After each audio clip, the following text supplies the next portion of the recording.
zag hem vaak op een dik, fluitend op een fiets. En toen ik zelf voor mijn idee wat sterkere dingen maken. En die heb ik er op een dag geld zetten in een winkel bij Corrie. Die kreeg wel van gestalte koor. En zijn als boelen daar even naar Sjenwoord. En dat ik hem morgen wel langs halen. Boele Bregman wennen op het Jereveen. Hier na de oorlog een leerjittersbedrijf en winkel onder Van Dekemalene en ontwikkelde hem de Nooista een van de belangrijkste kunstenaars van zijn tijd.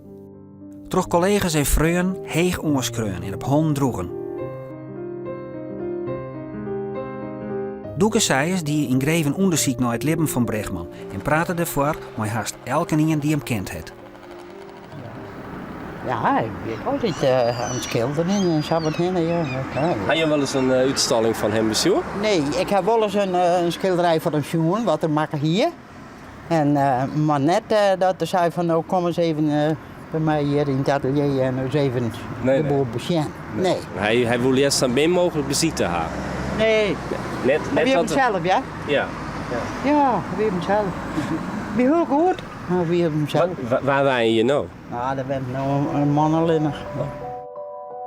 Van buiten wie Bregman een hettelijk man, fleurig, sociaal en koest wel mooi hem gniezen.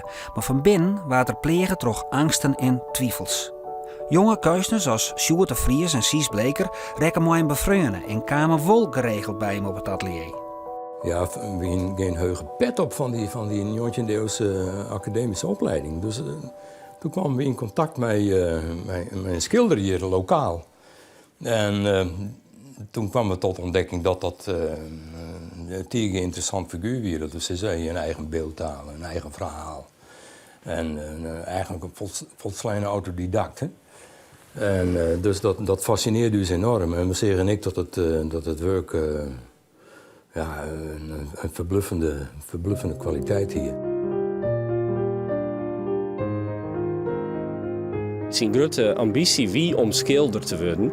En hij had ook heel vaak gedacht om met het werk op te houden en alleen nog schilder te worden.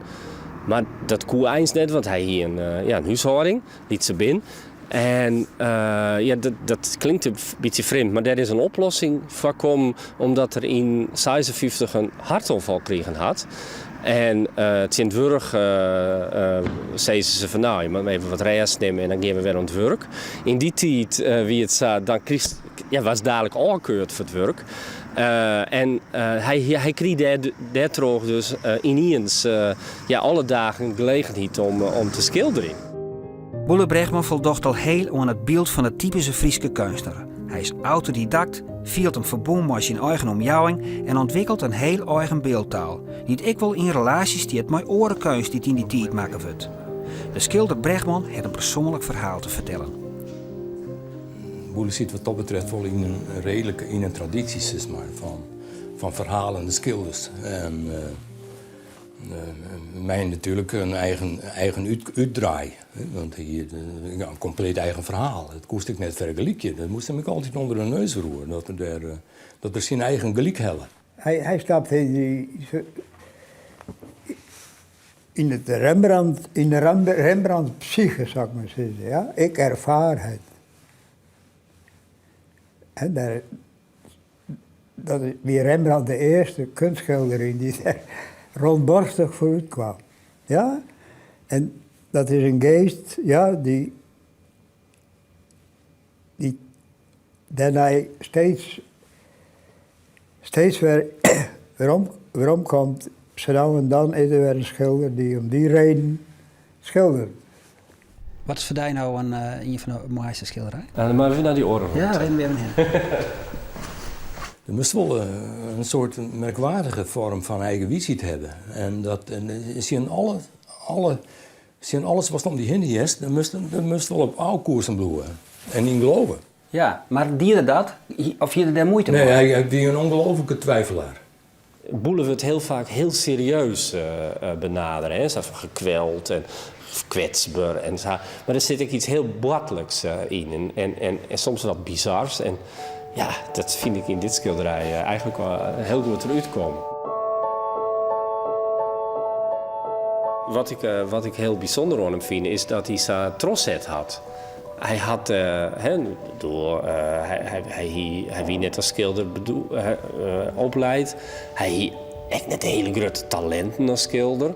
Maar hij had een soort visie. Hij woe kunstmaats, hij woe schilderie. En dat had het trosset. Zo'n figuur, hè, zo in een eregalerij hing met als de jonge geschiedenis van Friesland. Omdat zijn werk, ik echt, in mijn opvatting, helemaal Fries is, zou ik maar zeggen. Het platteland, ja? Zijn kleurgebruik en zijn verhaaltechnische aspecten die in het werk. Ja, ik hier er een enorm ontzag voor. Hij schildert hemzelf heel vaak maar in reet eer. Dit is hier net heel bot reet, maar bij oren is dat... Wat is dat voor? Dat is hier gewoon. Oh, hij hier reageert. Ja, reageer, warm. Ik geloof dat ze het altijd koud hier en daarom dan misschien ze reageert hebben. Daar had ik me net in verdiepen. Maar deze grote oorzichttentoonstelling en het boek wordt voor het eerst een compleet beeld van het leven en werk van Boele Brechtma schetst. De tentoonstelling in Museum Belvedere rint ont 1 mei.